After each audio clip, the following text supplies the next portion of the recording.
The desert midnight burned hotter than noon the night the fire rose, as if the sky itself had decided to stop pretending darkness brought relief. Heat lived in the rocks, in the breath of the wind, in the shifting grit under Elias Crow's boots.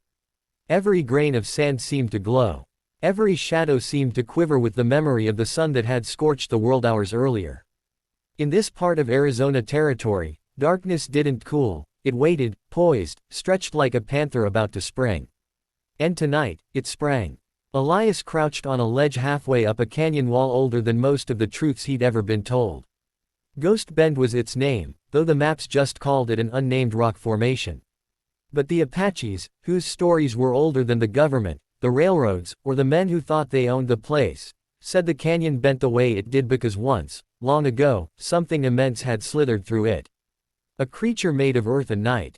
A guardian or a curse, depending on which elder you asked. The land hadn't been the same since. Tonight, looking down at the outlaw camp huddled in the bowl of the canyon, Elias felt the truth of those old stories in his marrow. The wind carried sparks that weren't fully attached to any fire. They drifted like restless spirits along the cliff face, warning of something, or maybe welcoming it. He tugged the bandana loose from his throat so he could breathe easier. Sweat wasn't supposed to run down a man's back at midnight. But here it did, and more than sweat. It felt like the air had teeth. He drew in a slow breath through gritted teeth and spat dry grit. His roan mare stood behind him, reins wrapped around a jut of stone, shifting her weight nervously. The horse had carried him through worse than this: stampedes, dust storms, the kind of gunfights that etched a man's name into the saloon wood when he didn't even ask, but the mare knew something. Animals always knew first. Her ears kept flicking at the canyon floor, and her hooves scratched at the rock as if she were trying to dislodge a bad omen. "You feel it too," Elias muttered to her. She huffed, tossing her head. He didn't blame her. Below them, about 80 feet down the slope, the outlaw camp crackled like a nest of angry insects. Orange flames from their bonfire licked high, casting warped shadows that bent impossibly long across the sand. There were 8 men, maybe 9. Hard to count when they kept weaving between the tents and the firelight, passing bottles, passing knives, passing time like men who didn't fear consequences.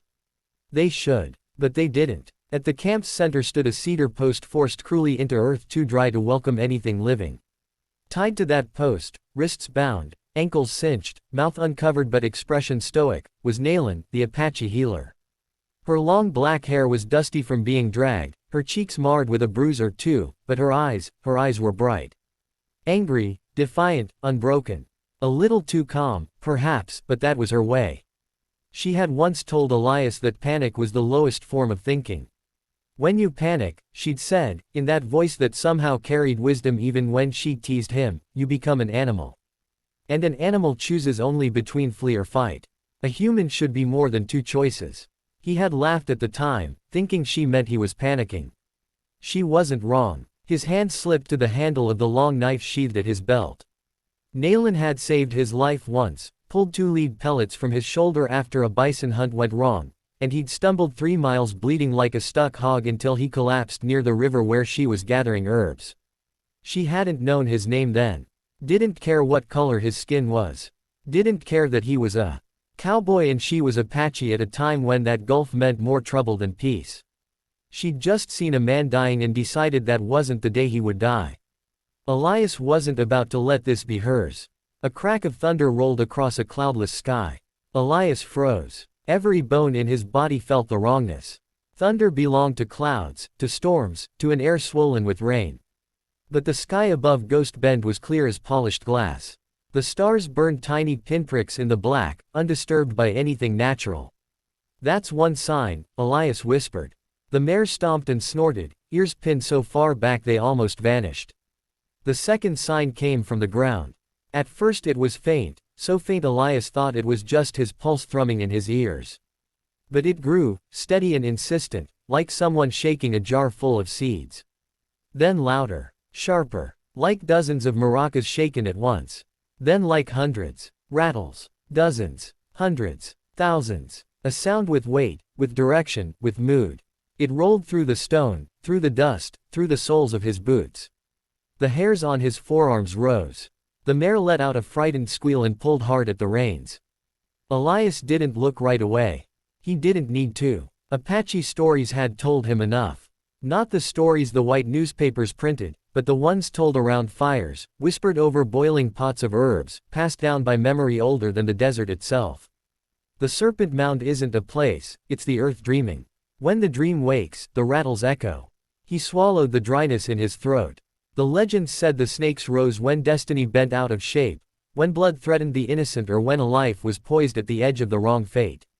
Elias wasn't a man who believed every story, but he didn't doubt this one. Because he'd heard a sound like this once before, deep in Mexico, near a burial ground best left alone. And the aftermath had left a village elder white-haired by morning. Elias crouched lower, flattening himself against the stone. The sheriff in town would call this superstition. Superstition never made the ground tremble like this. He glanced again at the outlaw camp.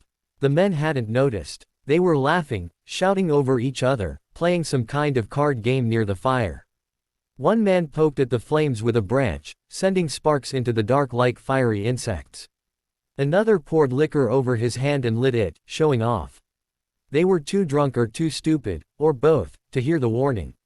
Nayland, though, her head lifted, her eyes narrowed, searching the canyon walls, the shadows between the firelight.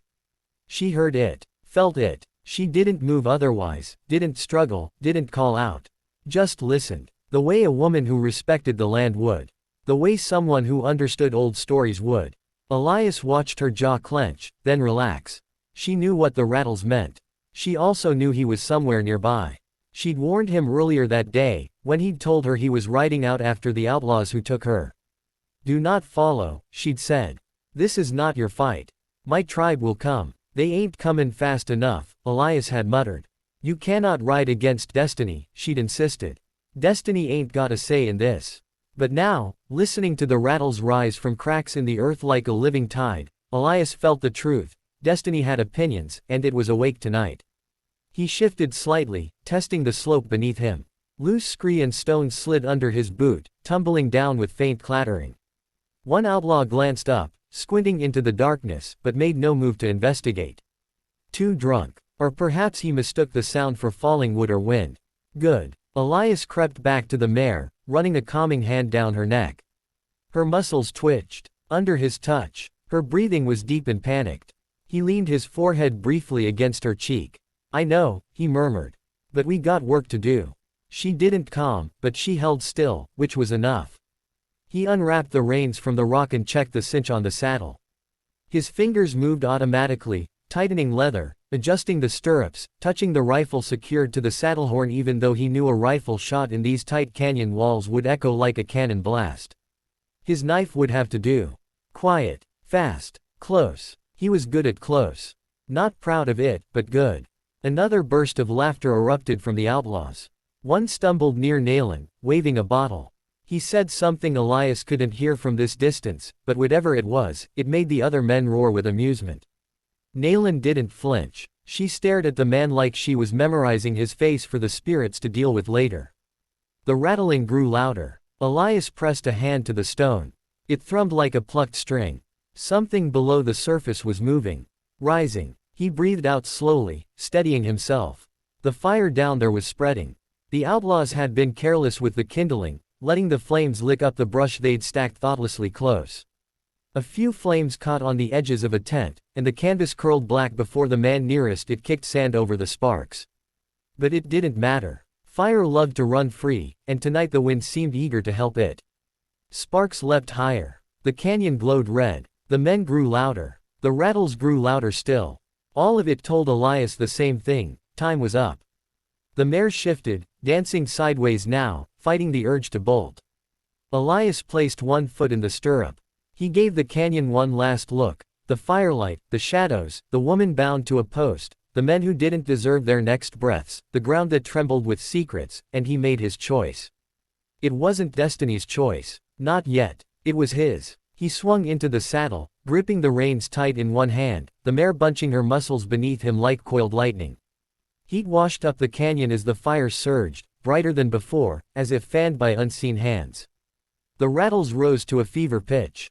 Elias leaned forward, breath hot in the horse's mane. Let's go, he whispered. Then he kicked his heels. And the mare bolted, straight toward the fire.